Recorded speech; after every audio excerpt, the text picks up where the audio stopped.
नमस्कार, मैं कीर्ति अहरवाल और आप देख रहे हैं बुंदेली टीवी। ऋषि विद्या और कृषि विद्या से ही स्वस्थ समाज का निर्माण हो सकता है। योग गुरु डॉक्टर सत्यनारायण यादव। इफ्को द्वारा प्रायोजित संस्थान अर्चना योगायतन संस्थान और इंटरनेशनल फेडरेशन ऑफ योग प्रोफेशनल्स IFYP अपने सहयोगी योग संस्थानों के साथ मिलकर देश के अनेकों राज्यों जैसे उत्तराखंड, झारखंड, बिहार, उत्तर प्रदेश, छत्तीसगढ़ के अनेकों जिलों में नई पीढ़ी ग्रामीणों, किसानों एवं जन सामान्य के लिए विभिन्न सरकारी, गैर सरकारी संस्थानों में वेलनेस थ्रू योग और नेचुरल पथ विषय पर कार्यशाला आयोजित किया जा चुका है। इसी क्रम में आजकल मध्य प्रदेश के अनेकों जिलों में जिला स्तर का राष्ट्रीय स्तर के कार्यक्रम आयोजित किए जा रहे हैं। नमस्कार, मेरा नाम है योग गुरु सत्यनारायण यादव। मैं निदेशक हूं अर्चना योगायतन नई दिल्ली का। इसके अलावा MR foundation, Sushila Devi charitable trust, great river of happiness, ऐसे अन्य संस्थाओं का भी मैं संचालक हूं। नमस्कार, आज हम मध्य प्रदेश के एक ऐसे यूनिवर्सिटी में आए हैं, एकलव्य यूनिवर्सिटी, जहां पर अनेक शिक्षाओं के साथ साथ कृषि के ऊपर भी विशेष शिक्षा दी जाती है। तो हमारी अर्चना योगायतन इफ्को बाजार द्वारा प्रायोजित संस्था है, जो देश के अनेक राज्यों में जैसे उत्तराखंड, उत्तर प्रदेश, बिहार, छत्तीसगढ़ और अब मध्य प्रदेश के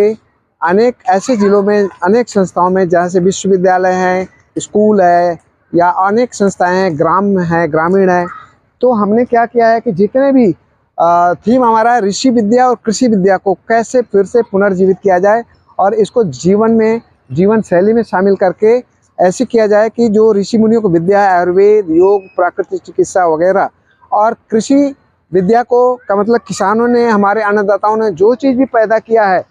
इसमें आजकल इतनी पेस्टिसाइड डाली जाती है जिससे कि खा करके किडनी खराब हो रही है, लीवर खराब हो रहा है या हार्ट की ब्लॉकेज हो रही है, कैंसर हो रहा है। उसको कैसे बचाया जाए, और जो खाद जैसे यूरिया वगैरह थी उनके डालने से हमारी भूमि ऊसर हो रही थी, हमारे जीवाणु, केचुए वगैरह मर गए, और या वो भूजल तक जा करके वो पानी को कैसे प्रदूषित करता है। वही पानी जब निकाल करके हम सिंचाई करते हैं या पीते,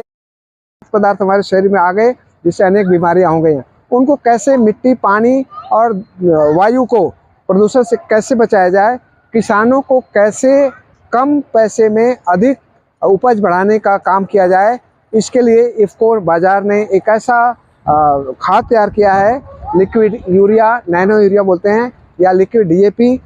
या सागरिका, जो प्रयोग करने से कम लागत में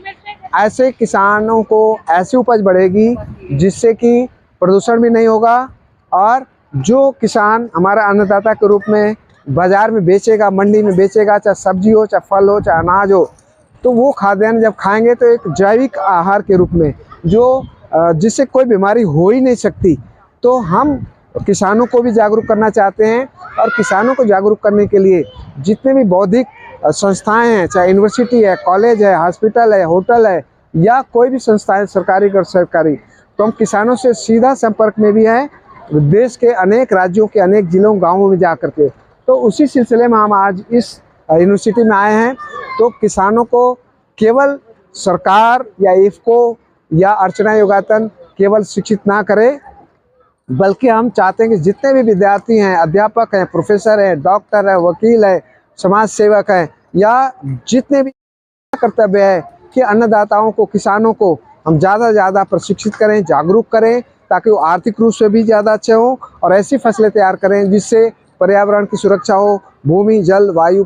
प्रदूषित होने से बचे, और हमारा एक स्वस्थ समाज की परिकल्पना जो ऋषि मुनियों की विद्या है, योग, आयुर्वेद, प्राकृतिक चिकित्सा वगैरह, उसका प्रयोग करके हम बीमारियों से लोगों को बचा सकें। यानी हमारा निचोड़ है कि एक स्वस्थ समाज का निर्माण और एक स्वस्थ राष्ट्र, सशक्त राष्ट्र का निर्माण हम अपनी नई पीढ़ी को शिक्षित करके, उनके माध्यम से किसानों को शिक्षित करके, हम अपने एक राष्ट्र को आर्थिक रूप से, सामाजिक रूप से और शारीरिक रूप से, आध्यात्मिक रूप से कैसे अपनी भारतीय संस्कृति को पूरे देश के साथ साथ पूरे विश्व में एक उदाहरण प्रस्तुत करें, यही हमारा उद्देश्य है इस कार्यक्रम का।